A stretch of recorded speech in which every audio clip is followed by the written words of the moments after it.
Good morning, students. In my previous video, I discussed about challenges of agriculture marketing or rural marketing. And I also discussed in brief what are the measures initiated by the government to improve marketing system. These are the measures that is written over here. First one is regulated market. Regulated market have been established where sales and purchase of the produce is monitored by the market committee. And in this market committee, representative of government, farmers and traders will be the member of market committee. Second one is cooperative agriculture marketing society.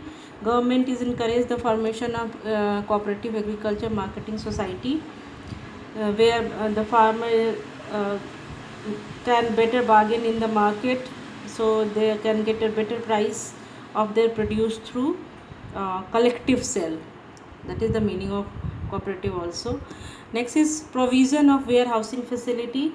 With the central state government has provided warehousing facility to help the farmer to sell their produce at the time when the market price is lucrative. Then subsidized transport. Railway are offering subsidized transport facility to the farmer to bring their produce to the urban market where they get a fair deal. And last one, that is MSP policy, minimum support price policy, is an that is very important step initiated by the government to improve agriculture marketing system. MSP is the name itself suggests, MSP, minimum support price. MSP kind of assurance to the farmer that their produce would be purchased by the government at a specified price. Okay, and these are the measures. Okay, students, you see that various measures started by the government, but in fact you will see that small and marginal farmers still continue to be victim of distress sale of rural money lendings and money lenders and commission agent. You will see that surprisingly it is the data that nearly 90% of agriculture marketing, 90% still, 90% of agriculture marketing is still handled by private traders, and while the government agency and cooperative society handling merely 10%.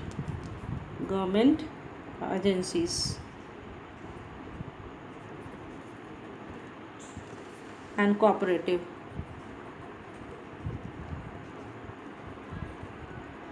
societies are handling 10% only. Why? What are the reason that still 90% of the 90% of the market is still, agriculture market is still handled by the private sector, and only 10% is handling by the government agency and cooperative? There are lots of loopholes in this government marketing system. There are we can I'm explaining over here, these are defects, we can say defects of agricultural marketing. What are the defects of agriculture marketing? First one is very common, that is lack of transportation facilities. First defect is transportation facilities because of poor infrastructure. Okay, second one is forced sales. Forced sales. Sometimes farmers have pressure to sell their produce. It is seen very much evident in rural areas. Next is numerous market changes. Numerous market changes. There has been seen that continuous changes in the market. Fourth one is, of course, that is very prominent defective, that is in agriculture sector, that is lack of credit facilities. facilities. Okay, still, as I discussed, that 90% of the market is still uh, controlled by the private sector. So one more reason is middleman is still very active, and there is no control of, there is lack of law which can control middleman. They do not the middleman, the trader, or money lenders do not have fear of the government. They usually violate the constitution because they know that if there is hardly any provision of punishment for them. So there is still presence of middleman, presence presence of middleman. Next we can say that lack of inadequate market information.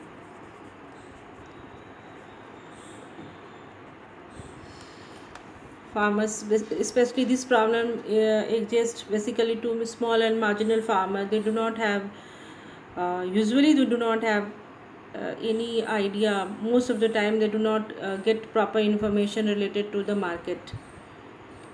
Okay, these are the defect of agriculture marketing in marketing system in India. So one hope is there, that is after, especially after new economic policy introduced in our country, that is known as alternative marketing channels. Okay, emerging alternative market agriculture marketing are a ray of hope to the small and marginal farmers who have silent sufferer at the hand of middleman. What does alternative marketing channels here alternative in alternative marketing channel, direct sale by the farmer to the consumer. In one such channel there will be a channel made where the farmers directly sell their produce to the consumer. There is no need of middleman. That is alternative marketing channel. Now I'll discuss it in detail. Now student, alternative marketing channel. What is alternative marketing channel? Here, direct sale by the farmers to the consumers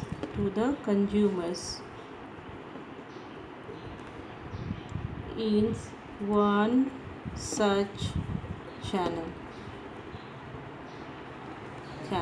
Okay, direct sell by the farmers to the consumer in one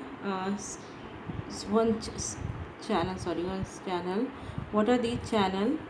There's like for example, I'm explaining. In the state of Punjab, Haryana, Rajasthan launch a channel, that is this channel name is Apni Mandi. Okay, or Big Bazaar. You must have heard this name, Big Bazaar. The state of Andhra Pradesh launching through Raitu Bazaar, and state of Tamil Nadu launching it through Uzhar Sandys. Here, direct sell contract with the farmers by the national and multinational company. Okay, like Reliance Retail is also Reliance Retail. These company directly purchase produce from the farmers. There is no role of middleman.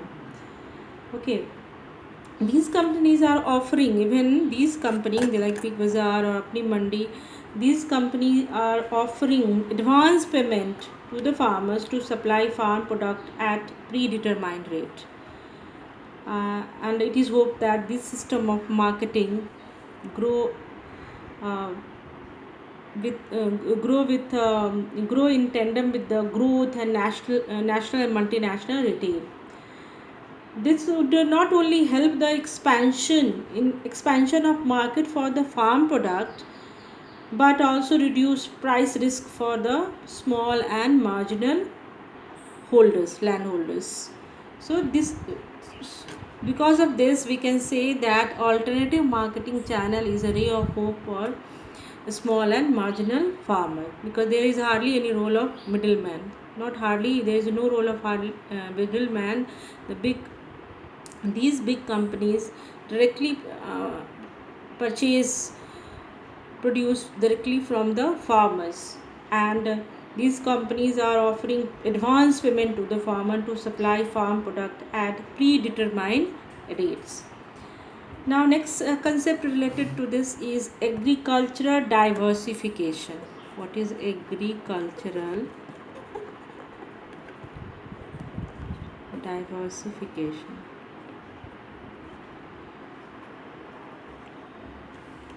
And market risk. Agriculture diversification and market risk. Agriculture diversification refers to the reallocation of some of farms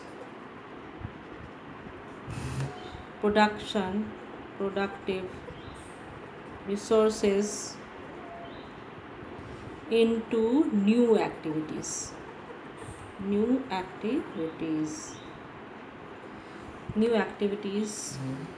or crop new activities or crop reducing market risk, because price of all the crops may not drop at the same time. If one crop uh, gives low revenue, then other may give high.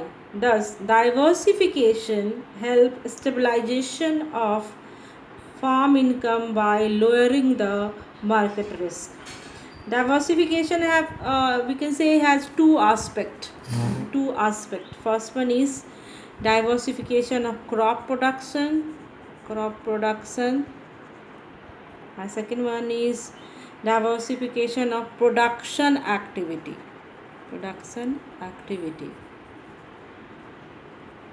or employment. Okay. What is agricultural diversification? Agricultural diversification refers to reallocation of some farms productive resources into new activities or crop reducing market risk. Okay. Now diversification have two aspects. First is crop production and the second is production activity and employment.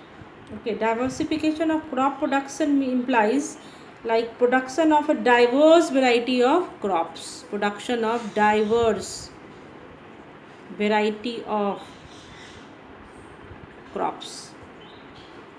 rather than one specialized crop. Okay. In other way we can say that shift from single cropping system to multi cropping system. Okay, we can say diversification production diversification means diversification of crop production means production of diverse variety of crops rather than one specialized crops, or shift from single cropping system to multi cropping system. In India, where agriculture is of course still dominated by subsistence farming, diversification would mean a shift from subsistence farm to commercial farming.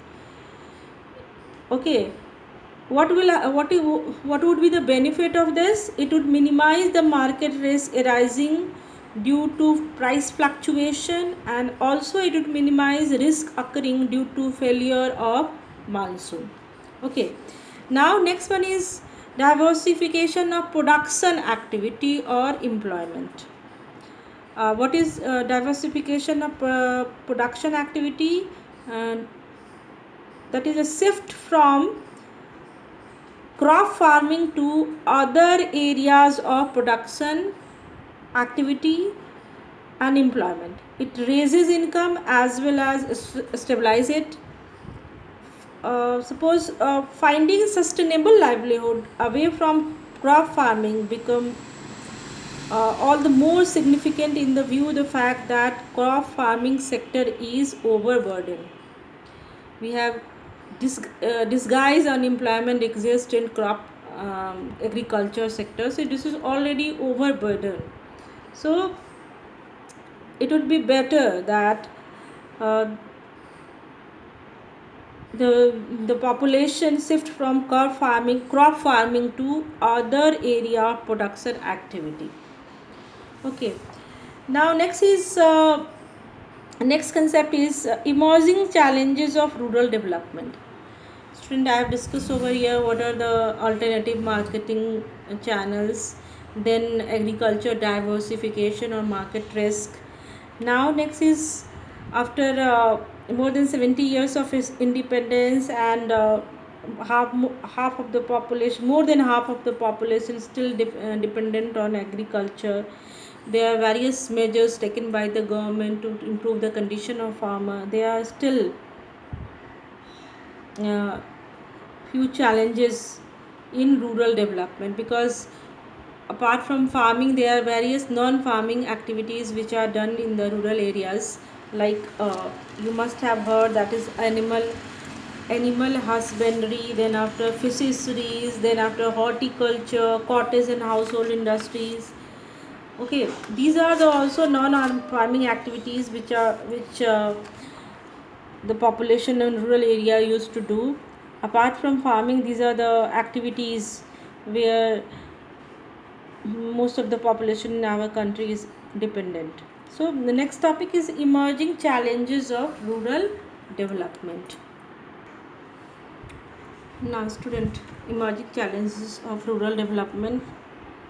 The first one is employment outside agriculture. Finding option of outside the agriculture is an important emerging challenges of rural development in India. And outside agriculture there are various way of employment in rural areas. First one is animal husbandry.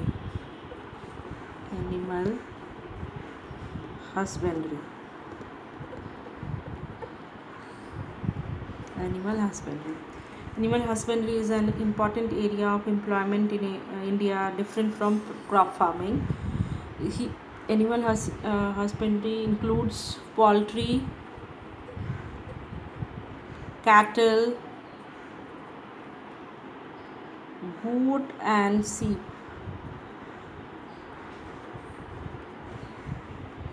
Okay, poultry, cattle, goat, and sheep, etc.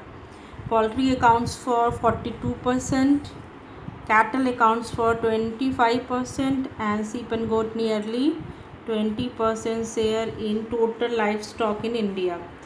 In most areas, livestock animal husbandry farming is combined with crop farming by the rural family with a view of supplementing their income. You will see in rural areas, along with farming, they used to keep usually cattle for additional income in rural areas. Okay. Uh, One of the important feature of this animal husbandry is that uh, first thing is it gives an additional income to the farmer. If along with farming they uh, keep a cattle with themselves, that provide them additional income. And that you will see that animal husbandry or livestock farming, another name of animal husbandry is livestock farming, is important source of employment for the women, especially in our country. Presently, animal husbandry is source of alternative employment of nearly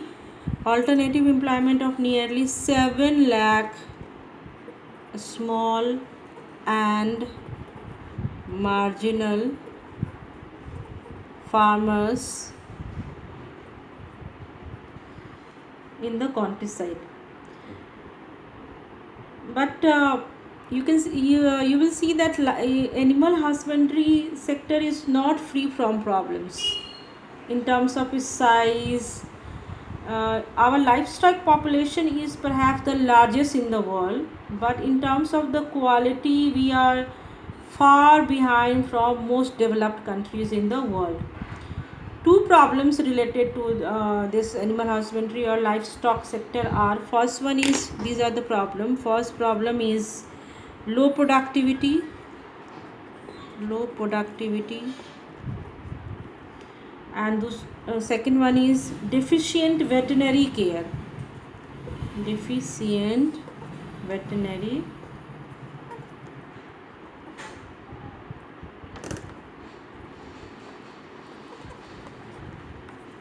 care. These, because of these problems, these are the problem related to animal husbandry. Second is